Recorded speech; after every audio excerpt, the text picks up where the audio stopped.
Bonjour tout le monde, j'espère que vous allez bien.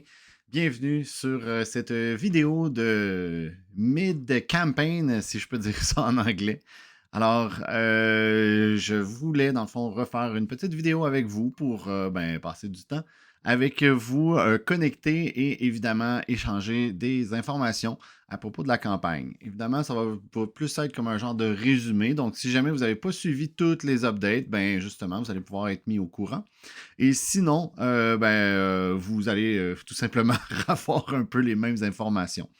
Euh, mais c'est pas grave, on va discuter dans le fond de tout ça. Et j'en profite en même temps. Si jamais vous avez des questions ou des éléments que vous voudriez que j'élabore ou si vous voulez que je fasse quelque chose en particulier, donc par exemple, je sais que la dernière fois que j'ai fait la vidéo, il y avait beaucoup de personnes qui ont apprécié le fait que je joue une partie comme enregistrée live. Donc si jamais c'est quelque chose qui vous intéresse, n'hésitez pas à l'écrire en commentaire. Je vais vous dire dans le fond quand est-ce que ça va être fait. Normalement, ça devrait être quand même assez tôt, puisque j'ai le goût dans le fond de faire des parties avec vous et de tout simplement discuter avec vous. Ça fait toujours plaisir. Alors, je vais débuter dans le fond sur la présentation de tous les éléments de ce qui se produit dans le fond présentement sur la campagne. Donc là, présentement, on est rendu à 398 000 canadiens. On approche de la prochaine, du prochain stretch goal à débloquer. Et si je m'en vais voir rapidement les stretch goals, parce qu'il y en a deux nouveaux qui ont été rajoutés. En même temps, je vais pouvoir les expliquer.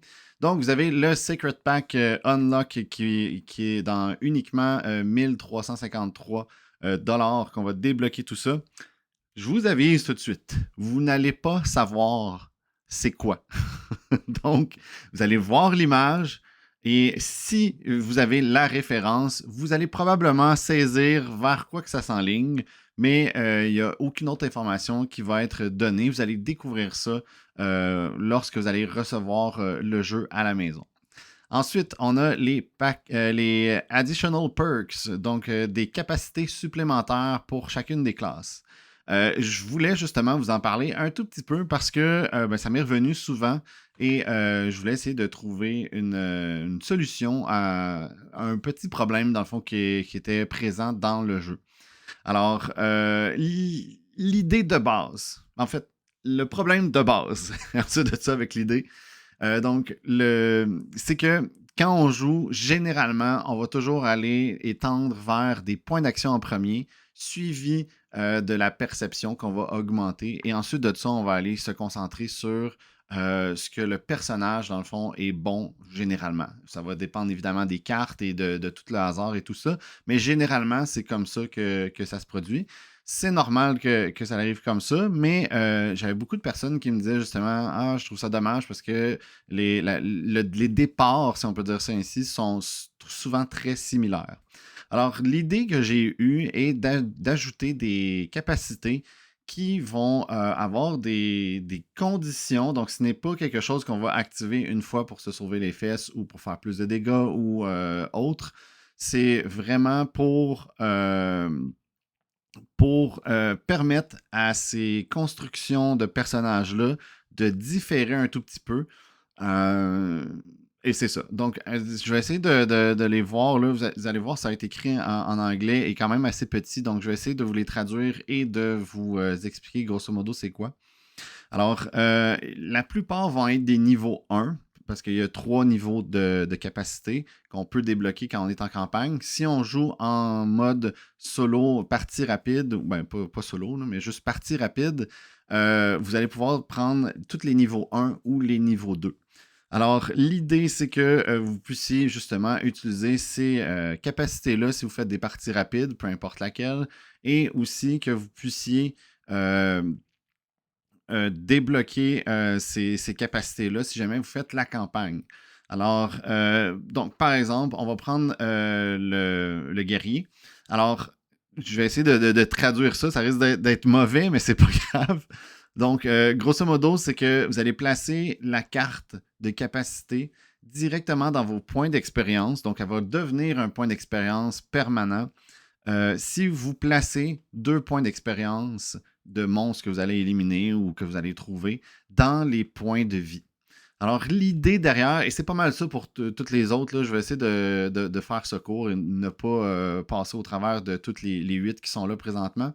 Mais pour faire explication, c'est que généralement, comme je disais tantôt, les points d'habilité et la perception sont ce qui est le plus augmenté. Donc, l'idée est vraiment de faire que le joueur va focuser sur les points de vie qui sont quelque chose d'important pour le guerrier de façon prématurée pour obtenir au final un point de perception supplémentaire.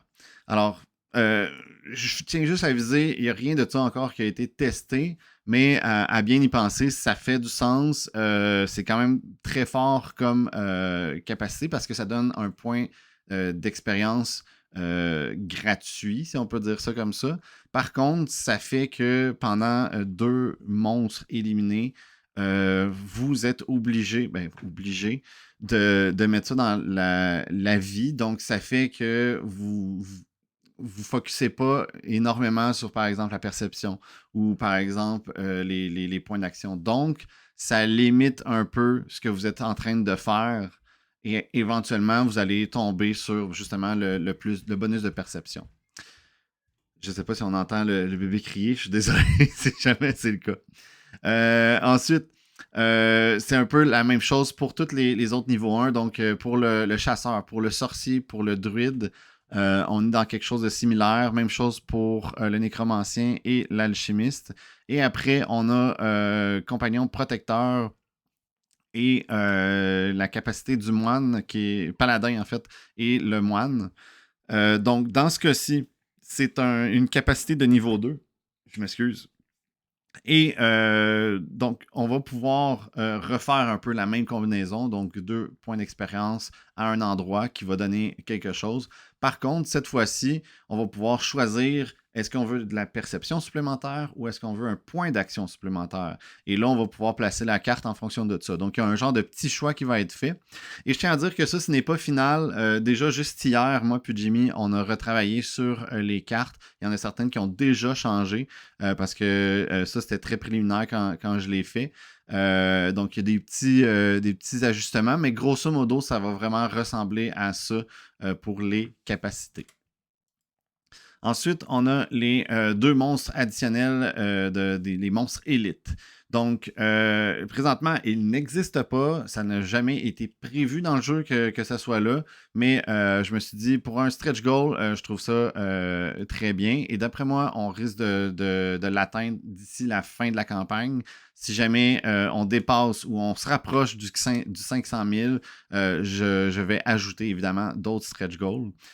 L'idée pour les 2 monstres élites, c'est que ensemble, avec la communauté, on trouve un nom et dans le fond des effets si jamais il y a besoin. On va voir que je ne sais pas encore ça va être quoi, là, c'est très embryonnaire. Mais l'idée, c'est vraiment que ensemble, on puisse décider ça va être quoi dans le fond ce monstre-là. J'ai déjà eu des idées. On parlait évidemment de trucs de Diablo. Je peux pas le copier. Déjà que le boucher, je suis en train de vérifier et ça commence à être borderline copyrighté. Alors, ça va être de voir si les droits, dans le fond, c'est OK ou non. Sinon, le nom va juste s'appeler différemment, puis ça sera pas le boucher, mais le chef boucher ou le boucher de sang ou je sais pas quoi, mais qui fait que le nom n'est pas entièrement associé à Diablo. Mais ça, c'est des détails. Comme par exemple, en fait, je fais une petite parenthèse, même si c'est des détails. Comme le Balrog, j'ai été obligé de le changer puisque le nom Balrog appartient à Tolkien. Alors, pour éviter des poursuites ou quoi que ce soit, je l'ai changé pour Balrog, comme Rogue dans Harry Potter, par exemple. Alors, tout ça, dans le fond, c'est des petites limites de droit d'auteur que malheureusement, ben, je peux rien faire pour ça et je veux juste éviter de me faire poursuivre si jamais il y a quelqu'un qui voyait ça. Alors, c'est ça. Fait que, bref, les monstres qui m'ont été suggérés étaient. Le monstre qui m'a été suggéré était le roi squelette, donc le roi léorique. pour un des monstres élites et je trouvais ça super cool comme concept, donc essayez d'aller rechercher ça. On va même dire Sir Gorash du premier Diablo, si jamais vous savez c'est quoi. Je pense qu'il était même dans Diablo 3, en spectre, si je ne me trompe pas, ou quelque chose de genre, bref. Donc, ça pourrait être des éléments très très cool à ajouter. Alors, si jamais vous avez des idées, ben, n'hésitez pas à me les faire parvenir, que ce soit juste une idée de nom ou quelque chose que vous pensez que le monstre élite devrait faire. Ben, je vais voir dans le fond tous les éléments. C'est sûr que je me garde un droit de réserve. Là, si jamais je fais un sondage puis que vous l'appelez patate, je l'appellerai pas patate. Je veux que ça fitte avec le jeu. Donc, je vais garder ça. Je vais me garder dans le fond un droit de veto. Mais l'idée, c'est ça. C'est d'avoir dans le fond vos avis, vos idées. Puis peut-être tenter dans le fond de créer 2 cartes qui ont été créées par la communauté. Moi, je trouvais ça vraiment cool.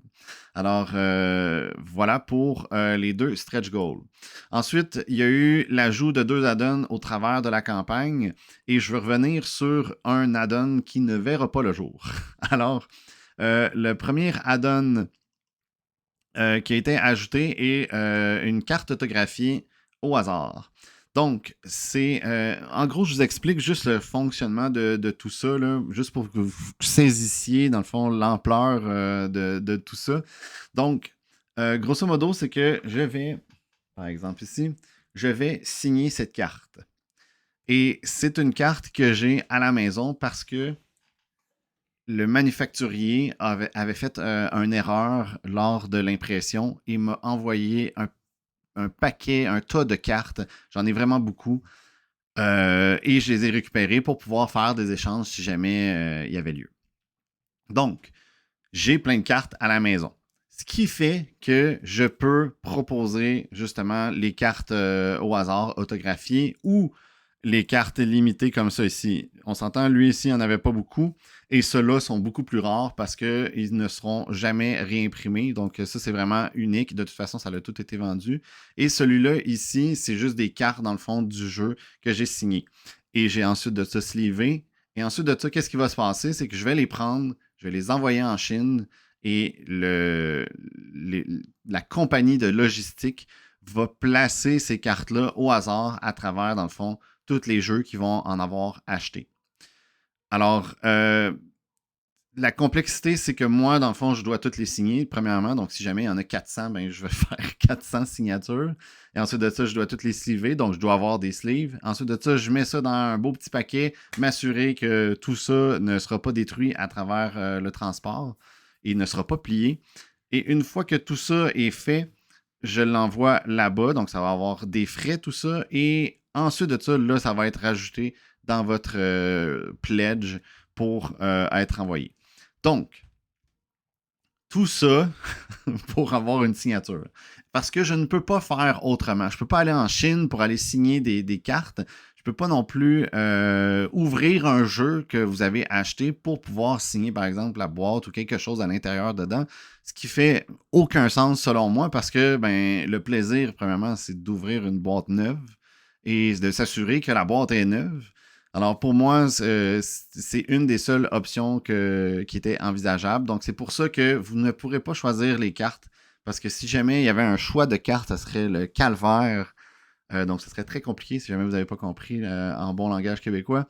Donc ça va être vraiment, vraiment compliqué de distribuer. Ah ben lui, il voulait cette carte-là avec tel design ou tel truc. Ou moi, j'aurais aimé ça. Je sais qu'il y a quelqu'un qui me dit j'aurais aimé ça avoir l'âme des abysses parce que j'aimais vraiment l'image. J'ai pas, dans le fond, cette image-là sur une carte parce que j'ai juste le jeu dans le jeu original comme ça. Donc, ce que vous allez recevoir sur les cartes signées, ce sont des cartes du premier Kickstarter. Et ils vont être signés. Donc, ça ne va pas aller dans votre jeu, à moins que vous vouliez absolument l'intégrer dans votre jeu. Mais c'est vraiment une carte de collection que vous allez pouvoir garder, puis soit exposer ou garder dans la boîte pour le montrer à vos amis ou tout simplement parce que vous voulez avoir quelque chose d'unique là, dans le jeu. Alors, voilà pour ça. Et la dernière chose qui a été ajoutée, qui est ça ici, ça l'a été un peu ambigu. Il y a eu quelques questions à propos de ça. C'est le Metal Player Token et l'Elite Combat Token. Donc, deux tokens séparés en métal qui ne sont pas dans le set de tokens en métal. Donc, c'est quoi? Pourquoi que c'est là? Il y a des gens qui voulaient absolument acheter ça seul. Donc, ils ne voulaient pas avoir le kit complet de tokens en métal. Ils voulaient juste avoir ça en métal pour remplacer ceux qui sont déjà existants dans le jeu en carton. Donc, j'ai juste offert la possibilité de pouvoir l'acheter. Ça ne sera pas intégré dans aucun autre reward, donc dans le all-in, dans le solo ou co-op ou l'update tier ou le monster. C'est pas prévu que ça soit là, mais si jamais vous avez le Metal Token qui est intégré dedans ou que vous l'avez ajouté, ben, vous allez déjà avoir ces tokens-là puisque c'est le set complet dans le fond en métal. Alors, ça fait le tour pour les add-ons. Ensuite de ça,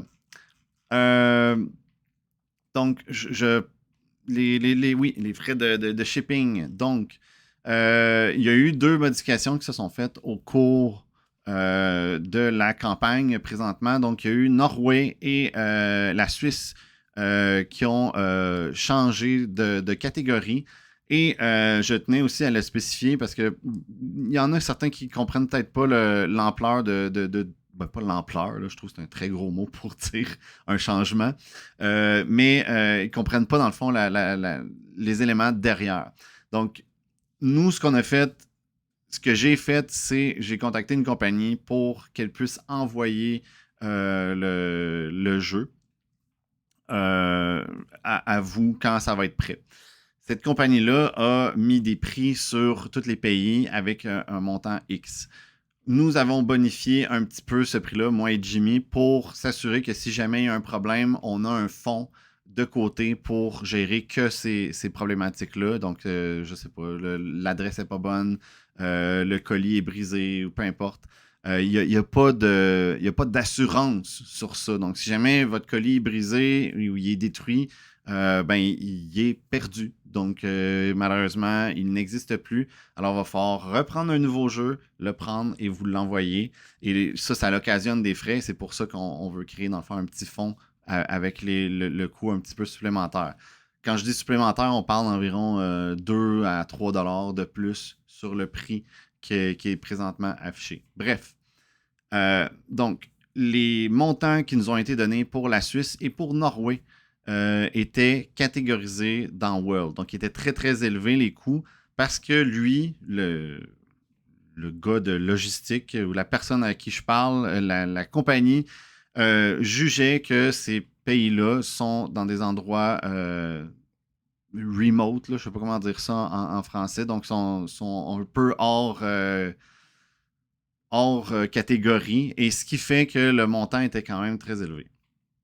Ce que j'ai décidé de faire en parlant avec Jimmy pour avoir son avis, c'est que, c'est ça, vous l'avez peut-être lu, là, mais en gros, je vais écoper sur le montant de profit qu'on va obtenir sur chaque jeu qui va s'en aller en Suisse et à Norway. Je ne sais pas si c'est juste Norway ou si c'est un autre nom. Parce que Switzerland, je sais que c'est la Suisse. Mais bref. Et donc, c'est ça. Donc, le montant total qu'on va le vendre, donc, mettons 165 canadiens, si vous preniez le Monster Tier, c'est juste pour un exemple, on va déduire, par exemple, le montant de la différence. Donc là, on parle ça coûtait, par exemple, 40 $ l'envoyer pour juste l'update tiers. Là, on va prendre des 54 parce que je parle du Monster. Là. Donc, 54 $ et la différence avec 28 euros. Je ne sais pas c'est combien en canadien, mais exemple, il y a un 10 euros, donc ça équivaut peut-être à, je sais pas, 15 $ canadiens de moins que je fais sur le Monster Tier. Donc, je veux, dans le fond, que vous ayez le jeu. Ça fait quand même une vente, on fait quand même des sous, on en fait moins, mais je voulais, dans le fond, proposer quand même le jeu à ces endroits-là qui sont considérés selon la compagnie Remote. Alors, il n'y a pas. J'ai pas grand chose à rajouter là-dessus, mais si jamais vous avez apprécié, dans le fond, ce geste et que vous m'avez déjà dit, ben merci beaucoup. Si jamais vous l'appréciez, la seule chose que vous pouvez faire pour m'aider en retour, c'est d'en parler à vos amis sur vos différents groupes de réseaux sociaux.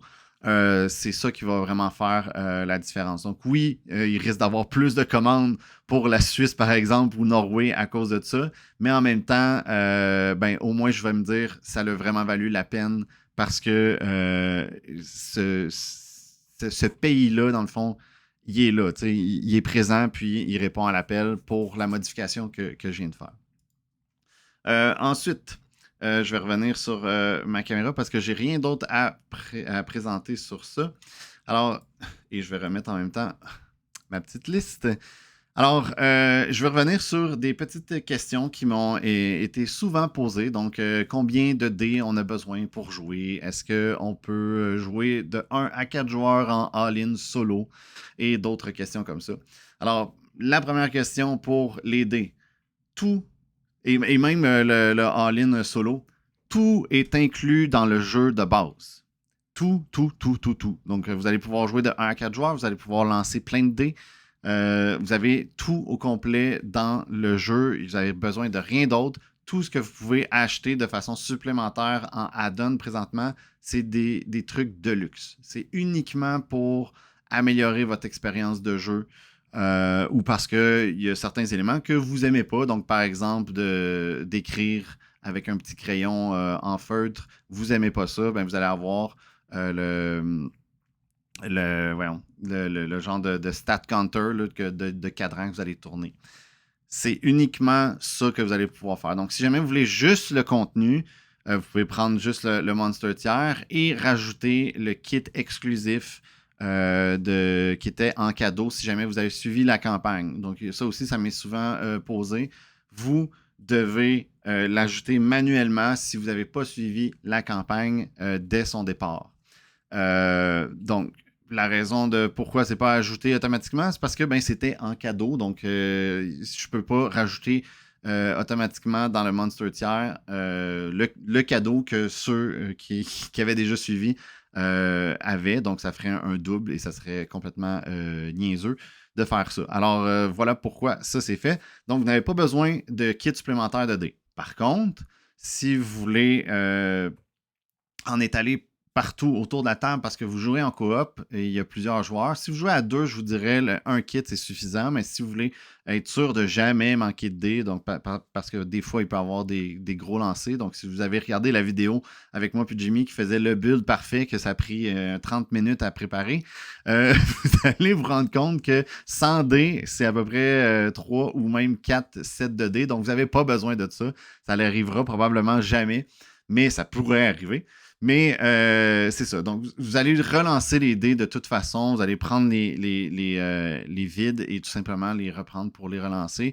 Et si jamais vous devez en relancer parce que vous n'en avez plus, ben vous gardez le chiffre dans votre tête ou vous le notez quelque part et après ça, vous relancez et c'est terminé. Donc, vous n'avez pas forcément besoin des dés. Si vous voulez avoir un paquet de dés dans vos mains parce que vous voulez dire, moi, quand je vais lancer 50 dés, je veux le sentir, ben oui, vous pouvez l'ajouter, le add-on, c'est sûr, mais c'est pas nécessaire. Ensuite, le jeu de base All-in Solo. Donc, il m'est souvent posé, est-ce que c'est pour 1 ou 4 joueurs? Donc, c'est pour 1 ou 4 joueurs, tout est inclus dedans. Vous avez déjà les plateaux de joueurs, vous avez déjà les dés, comme je viens de parler. Vous avez aussi les action tokens. Donc, ça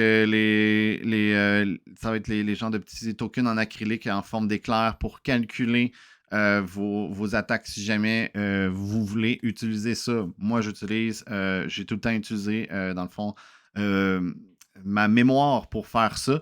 Mais si jamais vous voulez les avoir, tout ça, c'est tout intégré dedans.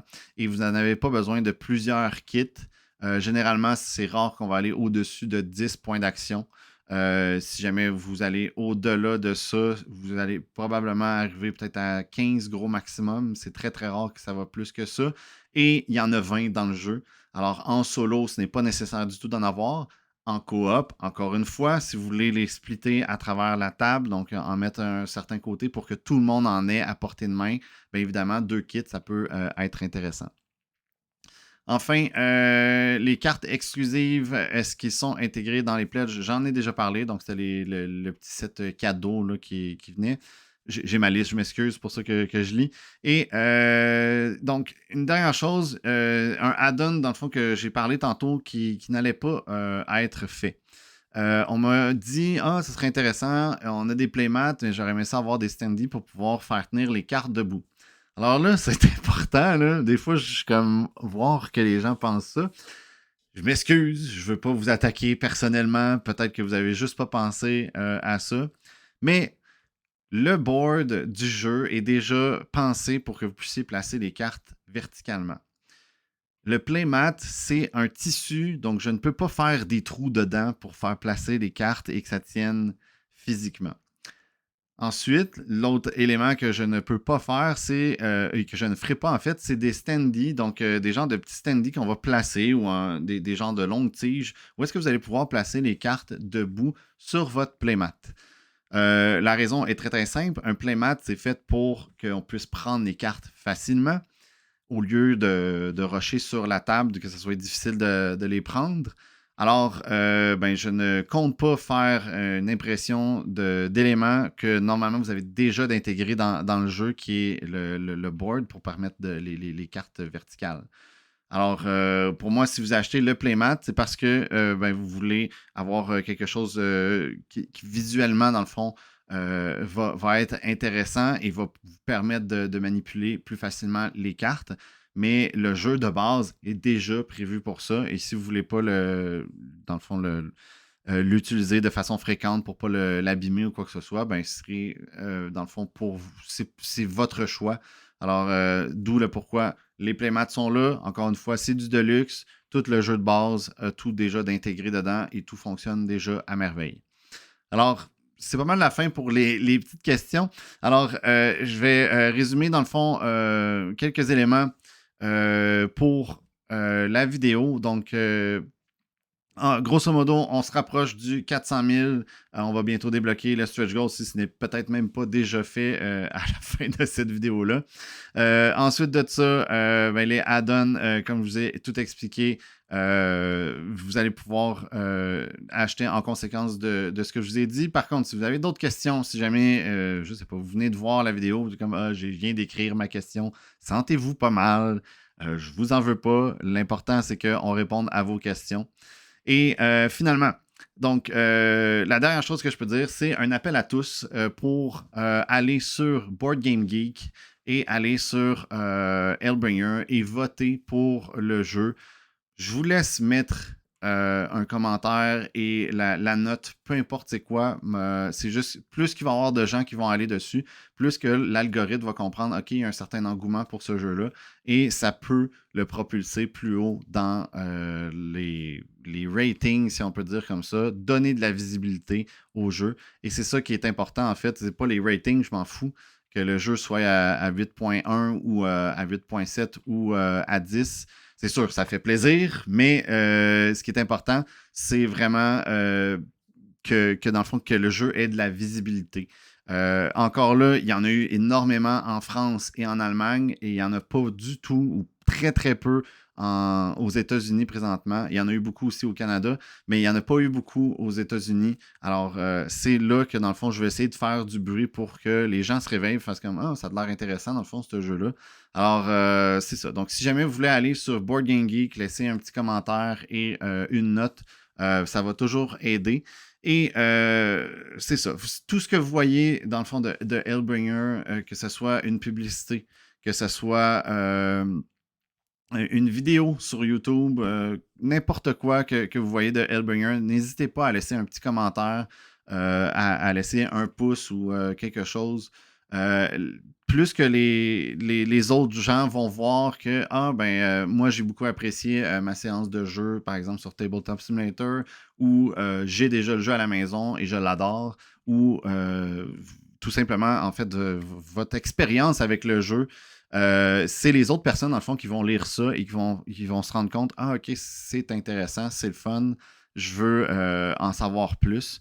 Alors, n'hésitez pas à faire ça, faites du bruit et c'est ça. Soyez des ambassadeurs du jeu pour permettre que le projet rejoigne un max de monde.